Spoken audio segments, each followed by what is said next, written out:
न्यूज़-इन-7 में आपका स्वागत है। पहली खबर, इंडियन रेलवे ने कोविड-19 गाइडलाइंस को 6 महीने के लिए बढ़ा दिया है। रेल मंत्रालय का कहना है कि अभी किसी भी तरह की छूट देना ठीक नहीं होगा। इसी वजह से यात्रियों की सुरक्षा को ध्यान में रखते हुए रेल मंत्रालय ने कोविड-19 के दिशा निर्देशों को 6 महीने के लिए बढ़ा दिया है। तो अब आपको सावधान रहने की जरूरत है। अगर आप बिना मास्क के किसी भी रेलवे स्टेशन या फिर किसी ट्रेन में पकड़े जाते हैं तो 500 रुपए का जुर्माना भरना होगा। जैसा कि आप जानते हैं कि त्योहारों का मौसम शुरू हो रहा है, ऐसे में ट्रेन में सफर करने वालों की तादाद बढ़ जाएगी। इसीलिए कोविड-19 को बढ़ने से रोकने के लिए रेल मंत्रालय ने यह कदम उठाया है।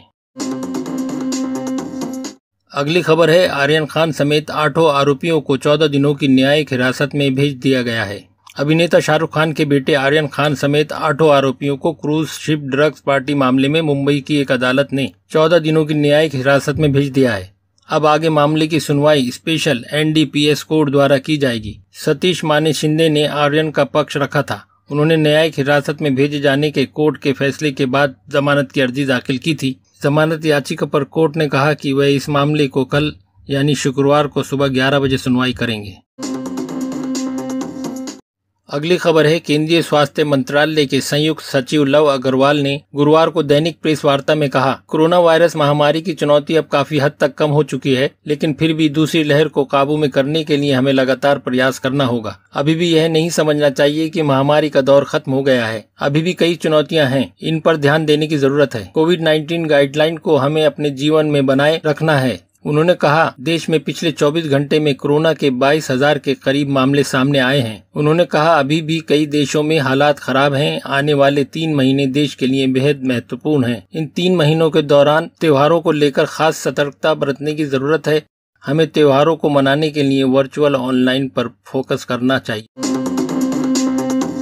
अगली खबर है, पश्चिम बंगाल नवरात्रि की शुरुआत के साथ ही दुर्गा पूजा भी शुरू हो गई है। इस बीच कोलकाता हाई कोर्ट ने बड़ा फैसला सुनाया है। कोलकाता हाई कोर्ट ने अभी तक पंडालों में प्रवेश पर लगाई रोक को हटा दिया है। गुरुवार को कुछ शर्तों के साथ प्रवेश की इजाजत दे दी गई। यही नहीं, इसके साथ पुष्पांजलि और सिंदूर खेला की भी इजाजत दी गई है। कार्यक्रमों में भाग लेने वालों को कोरोना वैक्सीन की दोनों डोज लगा होना जरूरी है। इसके साथ ही बच्चों को अलग पंडाल में जाने को कहा है, यानी बड़ों के लिए अलग और बच्चों के लिए अलग पंडाल होंगे। अदालत ने श्रद्धालुओं को यह इजाजत सिर्फ पुष्पांजलि और सिंदूर खेला में हिस्सा लेने के लिए दी है। बाकी समय पहले की तरह ही लोगों के पूजा पंडालों में जाने पर रोक लगी रहेगी।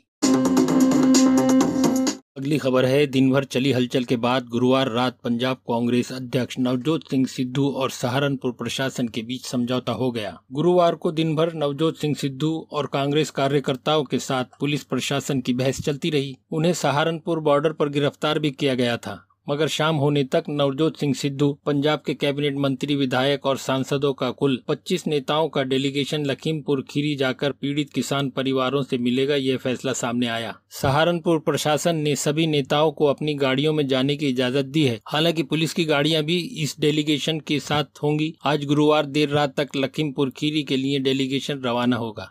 दोस्तों, अगर वीडियो आपको अच्छी लगी हो तो लाइक कीजिए, शेयर कीजिए, सब्सक्राइब कीजिए और सभी अपडेट के लिए हमारे चैनल से जुड़े रहिए।